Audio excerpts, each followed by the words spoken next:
Hell yeah. Hey, this is Ryan Webb, and hope you're doing great. So here I have a rather cool, amazing guitarist from the rock band Sons of Liberty, based here in the UK. So this is a chat about the guitars and the gear that he uses and stuff like that. The man himself, waiting there very patiently while I ramble on. Anyhow, so here we go. Bit of a talk about the new album Animism and some other topics along the way. So if you are interested in such videos, so please hit that subscribe button, and also the notification bell would be really appreciated. So let's crack on. So hey man, thanks for taking the time and having this chat with me. So before we start, let me get that first introduction. Who is Muse, and how did you get that name? Yeah, okay. My surname. First of all, Ryan, thanks so much for having me on your show, man. I mean, it's really appreciated, and I'm not sure I'm really stacking up against some of the fine musicians that you've covered already on some of your features, but I guess we'll cover that a bit later as we start chatting. But yeah, Muse. So my surname is Muse. So Andy Muse. My best mate is from Liverpool. He's got a bit of a Scouse twang, and when he was saying Muse, it kind of sounded like moose. So, and other people picked up on it, and it's just stuck. So I've probably been known as Moose since I don't know, the mid '80s, maybe. Cool. So yeah, and even it's got to the point now, even signing autographs and stuff. As crazy as that is. I'm actually signing Moose now. I don't even bother signing Andy Muse anymore. So I think my mum still calls me Andy, but that's about it.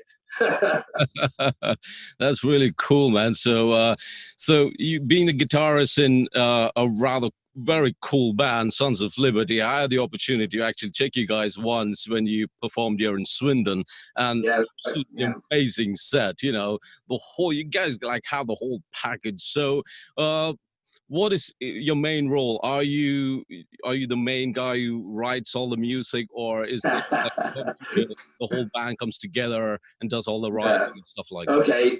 Okay. No, I can't claim to be that either. So yeah, I mean, I would say the Sons of Liberty original material, which goes back to the beginning of 2018 now, which is when we first started writing the songs, which became the Shinola EP that we released back then. The initial ideas are definitely coming from Fred Hale, the other guitarist, and he's the main lead player.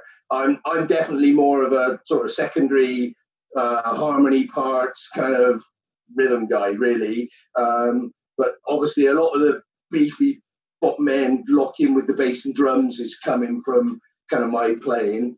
I guess my sort of role in the band when it comes to the kind of songwriting is more in the sort of arranging area, and we do that together, pretty much the five of us in the room. So Fred might have the initial couple of little licks or a little riff idea, but turning that actually from that point into a song is pretty much all five of us in the room together. Rob Cooksley, the vocalist, will then sort of take the ideas away and do melody and vocal development kind of on top of that, and I help Rob with that sometimes as well. So songwriting wise, I would say it's more sort of middle eight, guitar solo, backing sections, arrangements, and a few sort of vocal kind of ideas, plus the sort of harmony parts and backing vocals, things like that. So but the songs themselves, it's mainly Fred, mainly Rob, and then the rest of us kind of turning it into the finished article.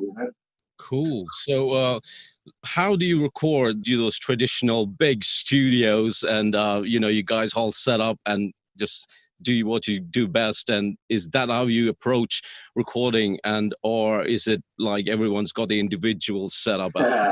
No, I mean, actually, we're just scratching into the kind of home studio, home recording setup at the moment. I mean, COVID, as the lockdown, etc., has had a lot to do with that. But as you can see, we're older guys. We're all in our 50s. In actual fact, I think Rob and Steve might be 60. We're definitely old school bands. So we kind of like the vibe of playing together at the same time, getting that kind of live energy going. So all three studio projects that we've done so far to date have been done in a traditional sort of studio type setup. In actual fact, residential studio setup. So we've physically gone away for a few days to record the Shinola EP that I mentioned back at the beginning of 2018, and then again. So that was done at Vale Studios in Evesham, which is a really cool place. I mean, many bands have been there, but we got turned on to it by Toby Jepson from Wayward Sons. The first Wayward Sons album had just been recorded there. Had been recorded there a few months previous. And when I was sort of looking around for somewhere that could do that kind of real rock band thing, with the big drum setup and what have you, Phil Martini from Wayward Sons, he's got that kind of setup. He's like Cozy Powell, and Steve Byrne, our drummer, is Cozy Powell. He's got an even bigger setup. So it was perfect for us to be able to go there, use the same facilities, tap into the energy that Chris from the studio sort of brought to the project, and of course getting to stay turned it into a bit of a sort of frat house thing as well. We had a couple of parties, which, I mean, the first night we were there, we had a really mad night, and that made the first day of recording quite subdued, but it was great fun. And then we went back to the same place for the Asian Oak EP, which we did a few 6-7 months later. Cool. So we couldn't go there again for Animism when that was recorded, unfortunately. Chris, the studio owner, had kind of reshaped the way he was working, so he wasn't doing much engineering and production. All right. And he still isn't. So the studio is still operational, but he owns the studio and rents it out to people, producers, engineers, to run their own projects. So we couldn't make that work for Animism, but we found another cool place called Monkey Studios. It's actually Monkey in Welsh because it's right out down in West Wales. All right. And I mean, really rural. Even the nearest pub was like 5 miles away. It was cool. Middle of nowhere. So, and we did the same thing there. So we stayed there for it took us about a week to do the sessions for Animism, and so again he has the same.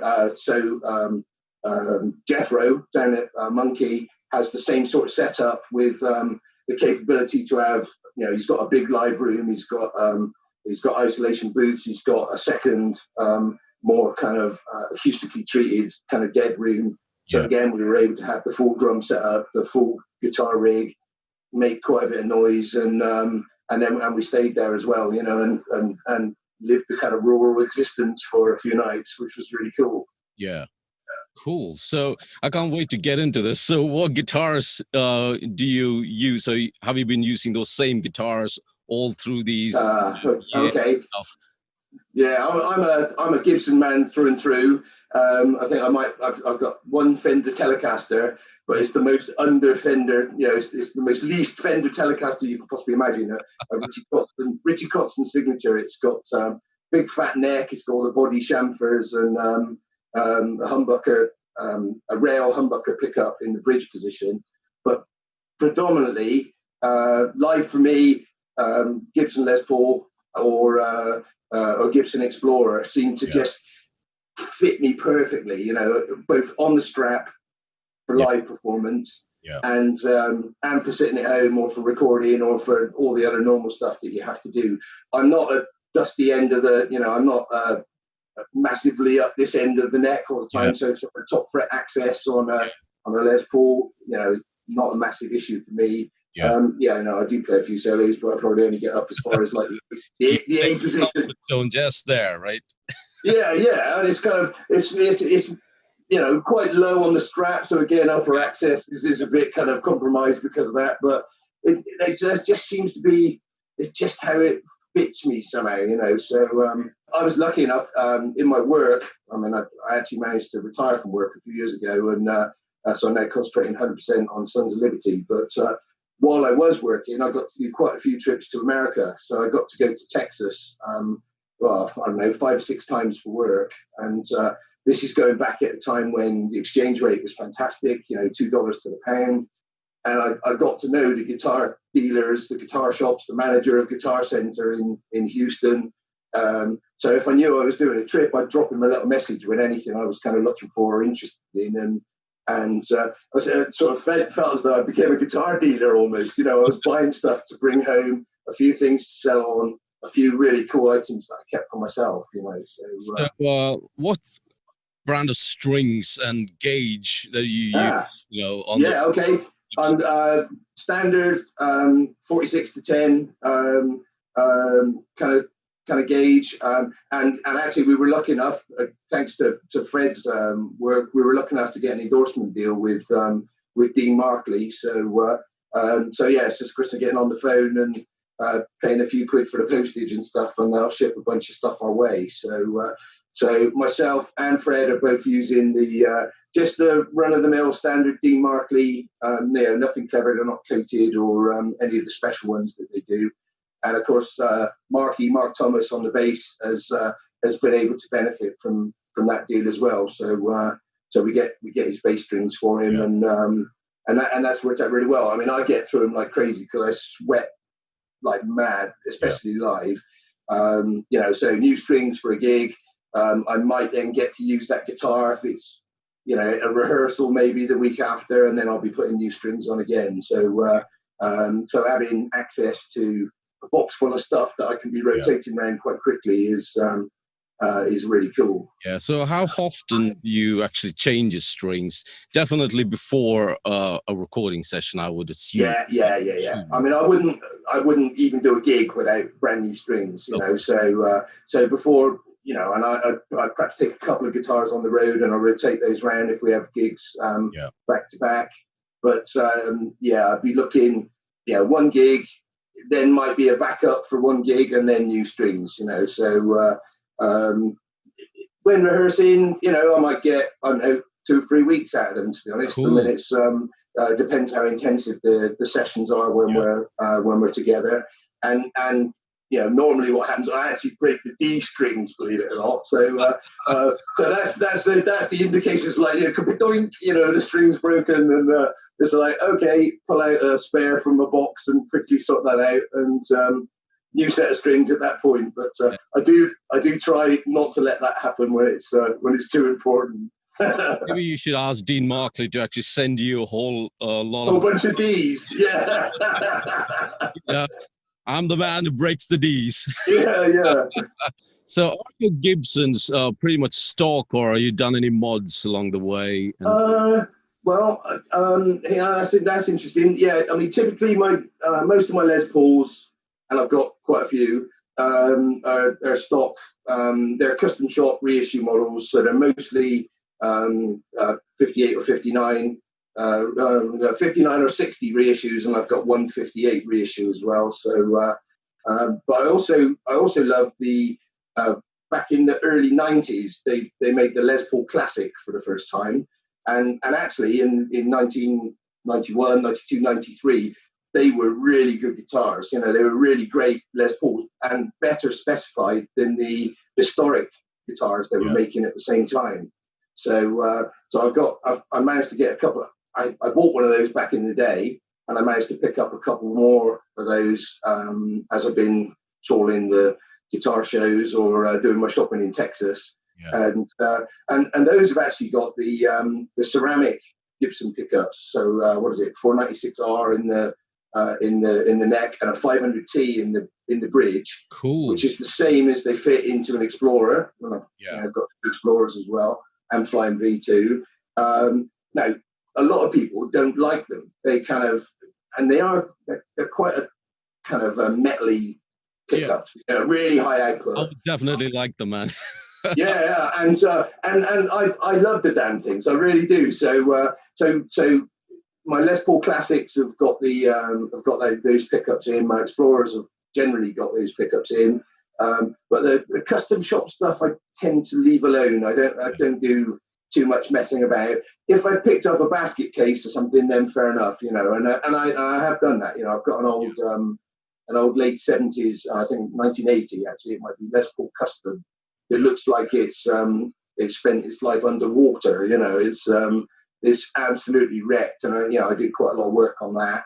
But again, I think I ended up finding a set of the same pickups to go in, and or I can't remember exactly what I did with that one, but I'm not averse to having a little fiddle. Guitars for me are to be played. They're not something that I'm necessarily worried about keeping mint so that it retains its value or it goes up or whatever.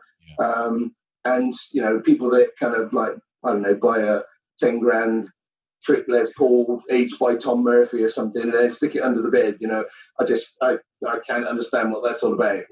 I'd want to be playing that live every gig. You know what I mean? So yeah, I don't understand that either, man. So in the background there, I can see Comfort amps. So is that your all time and all these years you've been using those amps, or have you changed along the way and kind of stuff?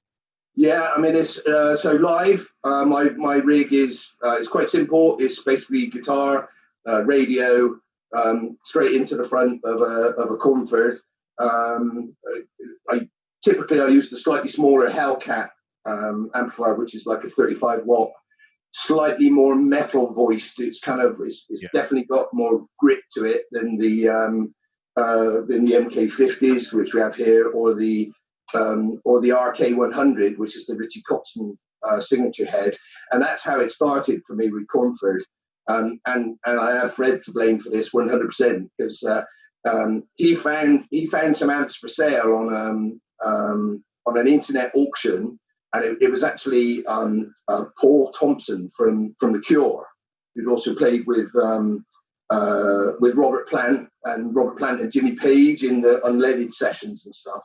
And he had a bunch of this Comfort stuff for sale, and Fred registered an interest to vote, and I think submitted a pre-bid for one of these RK100 Richie Kotzen signature heads that was up for sale.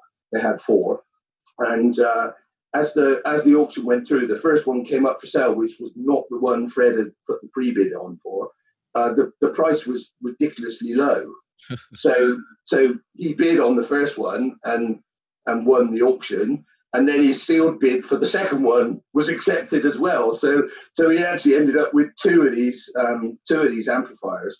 And they're selling for like £2,000 now, and we paid like 650 quid for this was quite a while ago. Yeah. But of course, so he's then phoning me up saying, Moose, I've done a really silly thing. I bought this crazy Comfort amplifier, and I've ended up with 2 of them. Do you want the other one? So. But yeah, I'm so glad I did, and actually our 2 Kotzen heads, Richie actually used those amps when he came over with the Winery Dogs and did the Winery Dogs tour a few years ago. We took our amps up to London, and he set them up on stage and used them in the gig, and then took them on the rest of the tour for the UK. I think he tried to Marshall amps on one night. So I think one night he didn't play them, but yeah. So I've got some superb photographs of him, playing my amp basically in Bristol, London, Birmingham. So that was really quite something. That he clearly loves that design, having worked with Martin Kidd from Victory to put the design together in the first place. For rehearsal, I've got a Comfort combo, a little 1x12 Hurricane combo. So I think that's a sort of 20 watt 1x12. And I've used that live a couple of times with a small 1x12 extension speaker for sort of smaller gigs, perhaps if there's not much stage space. But otherwise, I'm looking to bring as much Comfort gear as possible. And then for home rehearsal, and I'll play a little clip, and you can include it in this session. Is I have actually got a Victory set up in my living room, so a little 1x12 with a Kraken lunchbox type head, and again, that's it's total overkill for what I'm using it for, but it's really cool just to be able to take a guitar off the stand and play some tracks through the stereo in the living room and play along or whatever. So that tends to be my sort of writing, rehearsing, kind of song development kind of process, is just sort of sat there in the living room. Cool. I personally haven't tried Comfort amps at all, so it'll be interesting after this session. I probably need to just check it out and see. Yeah, and I mean, it's incredible. They seem to have, they've got a fan base all of their own. Yeah. I mean, there's a whole bunch of people. Obviously, Ritchie is still using his occasionally in America, but I think Mark Tremonti from Alter Bridge has also got some RK100, so the same amp, and he keeps bringing those out for his projects in the studio. He won't take them on the road. So to that particular amp, I think is a bit of a holy grail amp. But there's quite a few people, and of course because I'm a Cornford fan, and I've got a bunch of gear. When they pop up with another band playing them, it's really cool. But so yeah, Diamond Head. He's using, oh god, I've forgotten his name now. Brian Tatler, isn't it? Brian Tatler from Diamond Head. Yeah. So he's got an older. So this is an MK50, and he's got an older version of the MK50, which he's using live. And it's always nice to see those things kind of popping up when you're doing shared stages and stuff. Cool. So that was great, man. That's a lot of in depth into your. Yeah, sorry. I'll chat forever about gear, fella. I mean, you just tell me to shut up if I've done enough. So guitars and amps now. Do you use any kind of pedals to keep up your amp or and stuff like that? Whether it's it's in series right in front of the amp, or whether it's the FX loop and stuff like that. So what's your setup on the floor? Yeah. Okay. I should have got it out. I could have showed you. It's got. I basically use the channel switcher that comes with the Hellcatcher, the Hellcat head. So that clean, but it's not clean really. It's kind of like an edgy, drivey sound, and my main sound. And then I've got a boost in the loop and a delay. So I mean, as I said earlier, the guitar basically goes in the front of the amp. So I'm reliant upon the tone is coming from the amp really, and the guitar. Obviously radio for live use, but yeah. So I use a Voodoo Labs Sparkle Drive as the boost, and that's just literally a level lift. Yeah. So I've got all the. It will provide additional grit as well if you want to, but I've got that dialed right off. It's got a clean boost which you can kind of adjust. And so I use that literally just to lift the level for the few little solos that I do live. Yeah. I've got a TC Electronics. I think it's TC. Yeah, TC Electronics. I think a delay pedal as well, which again, so it's two buttons to hit if I want to bring that in during a solo, and sometimes I don't get as far as switching on the delay. But other than that, that's it. It's a guitar, it's a cable, it's an amp, and a cab basically, and kind of what comes out comes out. And just rocking it. Yeah. So there's this rather cool looking vinyl behind you as well, man, which I believe is sold out. We tried to get it. When I say we, it's me and my wife here. Fans, and we tried to buy it, and it's freaking sold out. So yeah.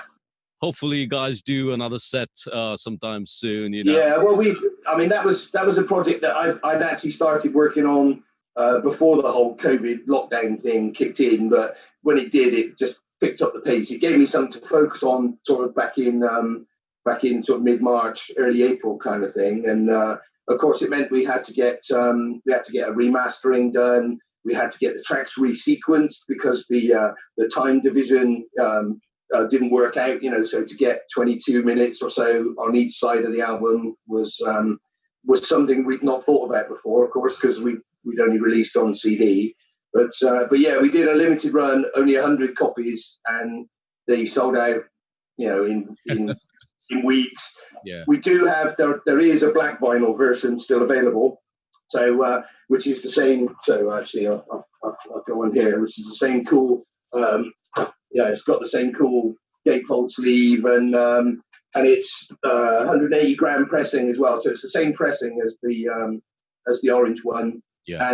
And to be honest, it's only slightly less limited than the orange one, because I mean we did a run of 250, and 100 of those were orange and 150 in black vinyl. So there aren't thousands of them out there, and the black vinyl ones obviously are still available. So regarding how you promote the album and the distribution and stuff like that, do you rely on social media, or do you guys just do your own thing and all these digital services and stuff like that? How does it work? Your fan base, and do they just go from Facebook or Yeah, it's a bit of mixture of both, really. We actually licensed the release of Animism, so so when that came out, what was that, October last year? We licensed that to Roulette Media, so Roulette Records, and so they've taken care of the CD production and the routes to market, if you like. So to buy the album, you have to go to Roulette Media. Apart from the gigs, we have got it for selling gigs, and they took care of the distribution to the digital environments as well for us. So so you'll find it on iTunes, on Amazon Music, on all of the platforms. So they've done most of that for us, but they've done some marketing. To be fair, they clearly have they have their own mail shots and other stuff. So so that's been really cool. But we've got a massive social media following, and it's really active as well. I mean, we're on it every day. Fred's on it, posting stuff up, and the rest of the guys chip in. So we shifted. We generated interest using our Facebook page, and active on Instagram and Twitter and all the various other platforms as well. And for us old guys, it was kind of amazing how that kind of that marketplace has just kind of evolved over the last few years.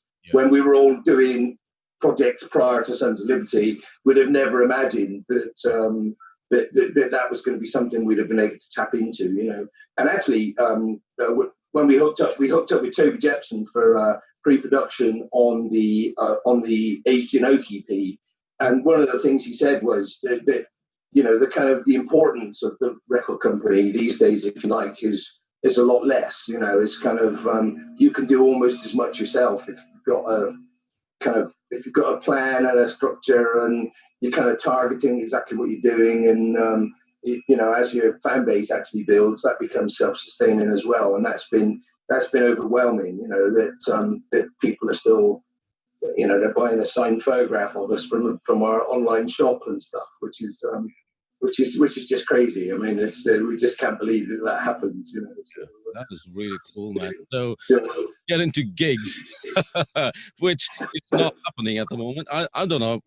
It's just one of those things. I've been idle stuck in this rather strange situation. I'm just mixing and stuff like that. But other than that, gigging, I haven't been gigging for say ever since February or whatever. Yeah. And, all the gigs have been moved to next year, where the festivals have been moved to next year. So how is that working for you guys? I checked on your website. It seems like you got quite a lot going on.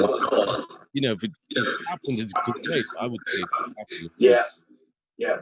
And I mean, we were in the exact same boat. I mean, I think our last pre-lockdown gig was a sold-out show down at St Austell in the St Austell Band Club, a fantastic venue that we seem to have built up a good following down there in Devon and Cornwall, and so that was amazing. And we looked at the diary and looked at all the cool stuff that we had for 2020 and thought, well, this is just going to be fantastic. Some amazing festivals, Hard Rock Hell and Stone Dead, and a couple of Southern rock specific festivals as well. And of course, all of that's fallen by the wayside. Fortunately, I mean, we're really lucky that most of that stuff has been rescheduled to 2021. I think there's one gig that we had in the diary for this year that we haven't been able to move. But our hometown gig has been the biggest problem, because we played the Exchange in Bristol at the tail end of last year, and again it was sold out. It was totally amazing response. So we thought, okay, well, let's move up to the Thekla, which is actually that's like 3 steps up in the gig status in Bristol. But the guys at the Thekla booked us. And of course, that had to be cancelled and rescheduled, and then the rescheduled gigs had to be cancelled and rescheduled again. So So that's in the diary for next year, along with most of the other things that we were hoping to do. And then along the way, we've picked up a couple of sort of extra things. I mean, we're going to France in October next year. There's a guy out there that runs a series of I think he does 2 a year gigs with bands like FM and Gun and Grand Slam and the kind of like third on the bill band. We sort of spotted that he'd been doing a few bands at our kind of level, so he's done a wholesale deal to sell Animism vinyl and Animism CDs in his shop in France, and then he's booked us for the festival for next year as well. So we'll get to find out what all the issues are with going to Europe in 2021 when that comes around. So that should be fun. Yeah. But the coolest thing, we have done one gig during all this shenanigans that's been going on with the COVID stuff. So a venue in Swindon, so level 3. Well, actually, so Darren, who runs the Victoria, which is the pub where we met. So he also runs the Rolleston and the level 3 venues in Swindon. So little conglomerate of things. So he booked us to play our own gig at the Victoria, and then with lockdown he moved that to level 3, and he set up this incredible social distance sort of setup with tables, and there's like a balcony upstairs, there's one-way systems, there was waitress service, and he was only allowed 65 people in the venue, so again it was sold out. So that's 3 gigs now we've had sold out on the trot, and But the vibe in the room was just fantastic. I mean, because as well as we'd obviously missed playing live, but by God, the punters had missed going to see live gigs as well. So we had a fantastic time in level 3, and hopefully, because that was so successful, I think Darren's going to be booking us back in there, next year when the restrictions get lifted, which will be fantastic. That is cool, man. It's good to hear that, not a lot of venues are actually trying, or they just don't have the kind of facilities that probably level 3 has. And, Darren's got his head screwed on and he knows what he wants to do. And that is great. That's absolutely amazing to hear. Yeah. And my heart goes out to the people running the small festivals, the independent festivals, and running independent venues. I mean, it must be an absolute a terrible time for those guys. And I know the amount of work that goes into organising just our own gig in Bristol on the Thekla. We've got that together, so we're promoting that ourselves, if you like. And I know how much work's involved in doing that. So so the guys at the Night Train in Bradford, or all over the country, there's loads of guys putting in so much work trying to keep things going during this situation. And there's a venue in Wigan that we've played, the Boulevard in Wigan, and the guys there, they've put in place arrangements to do live music that they thought was going to be okay, and then the rules change at the last minute, and somebody comes in and shuts it all down, and and I think they're now moving the gigs that they have booked to a bigger venue so that they can do the social distancing stuff. So those guys are putting in as much work to make live music happen as the bands are to write songs and record stuff, Yeah, of course. So what are you up to right now? We're actually in the middle of pre-production for the next album. So we've got studio time booked in December. So we're going down to Momentum Studios down in Devon. It's run by Josiah, the keyboard player from the Chris Barris band. Yeah. So so at the moment we're writing and arranging a whole bunch of new material. We're doing some simple recordings, just a little Zoom machine in the room, capture it, convert to MP3, maybe do a bit of editing on the start and finish, just to have a fade in or a fade out, whatever it might be, and then sending those to Josiah, and then he's critiquing and commenting back as part of the sort of pre-production process. So so we're well into that stage at the moment. And I think we've got coming up on 20 songs, which will be used to select from for the next album. Josiah's asked us to actually go into the studio and make demos of the songs. So we're going to be doing that in November, and then like I said, the final recording sessions scheduled for early December. So we'd be looking at a Q1 release for the new album. But at the moment, the focus is massively on rehearsal sessions, final arrangements, and the pre-production for those songs. That's really cool. So maybe there'll be a double album. You never know for 20. No. The plan is to get it down to 10, 11, 12 tracks, depending which ones get picked. And again, learning from the lessons of Animism. We'll be aiming for sort of 44 minutes of material that has got a nice kind of division that we can have a side A, side B. So we can do another vinyl run of the next album too. But we haven't really worked with a producer before, so that's something new for us. Is that we've had the studio owner who's sort of operated as engineer or part producer on for a few little ideas, but hooking up with Josiah has been really cool. It's a new experience for us, and so that session in December should be really interesting when we actually get into the studio to do the final things.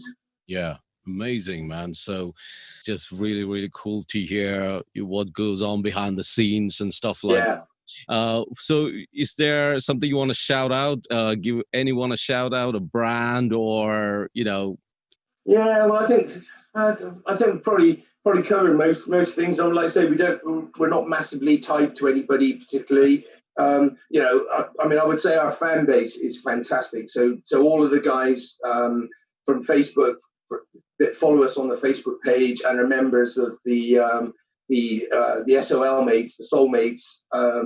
That's our sort of little fan group on Facebook. They've been amazing, and the amount of my trips to the post office have been incredible, shipping out merchandise, and particularly when the vinyl album was up for sale, and then a lot of people bought T-shirts, they bought hip flasks, they bought silly whiskey glasses and stuff, and so those guys have kept us going, and the people that engage with us on a regular basis, if it's a silly video we've posted up on, we shot an isolated video for Tumbleweed, a track from Animism. So I played some guitar in my garden, and the guys in their living rooms and things, and then edited it all together. And the feedback for that has been incredible. Yeah, cool. I'm guessing you're a Jack Daniels guy. I'm definitely a bourbon guy. Yeah, Jack Daniels is cool. I mean, that's a kind of. I managed to go there a couple of years ago. Go to the original distillery, which was very interesting. Yeah. But yeah, I think this is actually American Eagle bourbon, which if they're listening, a sponsorship by them would be really cool. Bourbons, there are so many, you wouldn't believe how many there are. I mean, I got to go to Kentucky last year, so in May last year, and you try and do a couple of visits to the distilleries, you look them up and there are just so many, and they've all got various brands. And of course, one of Rob's songs that he came up with for the Aged in Oak EP, so that's where that title came from. It's all about the whiskey production. But Dixie Whiskey is on the Aged in Oak EP, and that name checks a few of Rob's favourite brands. So he's got a bit of Knob Creek going on in there, and a bit of Jack Daniels and stuff. It's really cool. So this has been great, man, and I would like to say thanks again for taking the time and having this chat with me. I really appreciate it. So thanks again, and hope to catch up with you guys sometime soon. So yeah, right. I hope so. And thank you so much for inviting me. I mean, it's humbling that you kind of thought of us to be included. Hopefully this has come out good enough to stack up against some of your other clips, which are obviously very professional. So Oh, good man. You sound absolutely like an absolute professional. Did I sound? yeah, it's because I'm not doing any playing. That's what it is. We'll get to that the next time. Okay. Yeah. All right, that was cool, man. Yeah. Chat to you soon. Cheers. Hell yeah.